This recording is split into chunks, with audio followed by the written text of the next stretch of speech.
I want to say it was the happiest consecutive stint probably of my life, if not my adult life at least.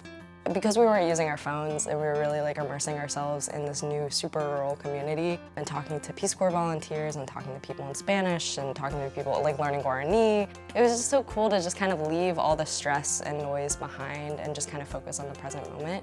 And I really wanted to take that back with me into this school year and just like the rest of my life.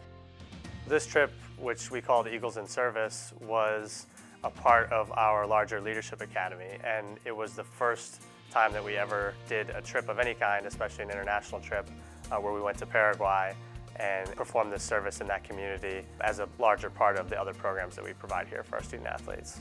The goal of the trip was to go down to Paraguay, and there was a community there that reached out to Courts for Kids.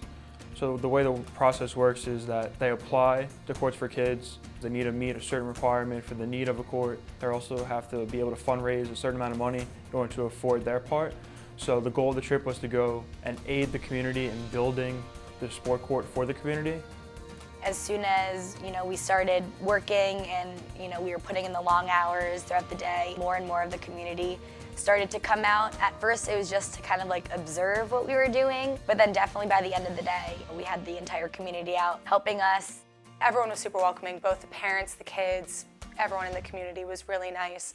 But we really bonded with the kids throughout the whole trip because they helped us with the court. And they only go to school for half the day, so half the kids go to school in the morning and then the other half go to school in the afternoon, so we always had kids around. The kids were the hardest workers out of all of us. Whether it was us or the other community members, the kids were just wanting to be there, wanting to be involved, and wanted to make it their project.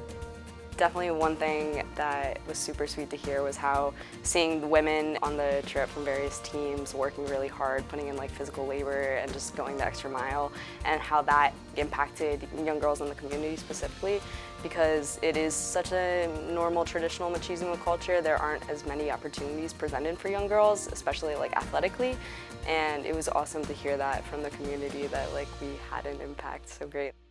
The amount that you can communicate with someone and not speak the same language as them is astonishing. I think we were able to connect with the kids instantly, even though I personally don't speak a lot of Spanish. I don't claim to speak Spanish. It was a lot of like hand motions and things like that, but I think that was definitely an interesting aspect to the trip. As an education major, one of the things that really stood out to me was being able to go to like part of their school day. So we did a basic like walkthrough of having them say their name and their favorite food to us in English, and then us repeating that, but in Spanish to them.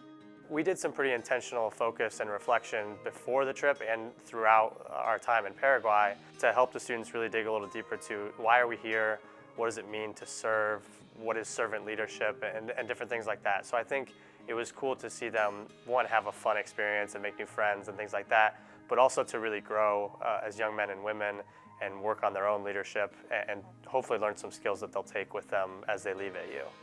To me, servant leadership means basically taking action while listening and learning. In my school, I'm an SIS student, we talk a lot about sustainable development and how to not be imposing on a community and how to basically learn from the community before we act ourselves and see what they need. And I think that was the core tenet of the trip, was to learn from the community first, take their direction, and then offer the manpower and the hands and just the team effort to like get the job done. Taking the initiative to do that every day, no matter how hot it got, no matter how tired we were, that was, I think, the purpose of servant leadership in the context of the trip. I think I learned a lot about myself being immersed in a completely different culture and then traveling with other athletes. For me, I only traveled with 2 of my own immediate teammates, and the rest were from different AU sports teams. I think the biggest thing was getting out of my comfort zone, not only in a different country, but also with other people. We sought some feedback from the entire student athlete body to gain interest of are there more than just this group of 17 that would want to do something like this? And the sort of like legend of the trip has been passed down. A lot of students that weren't on it have come up to me and said, oh my gosh, that sounds so cool. Can I go on something like that this year? So my hope would be that it's something we can establish as a long-term thing that's an opportunity each and every year, again, just to provide our students such a unique experience to grow, to travel and see a new part of the world, and to meet and interact with people that they maybe wouldn't see in any other setting. I think the coolest takeaway from this trip is that I can say that I have friends in Paraguay, and I don't think many people could say that.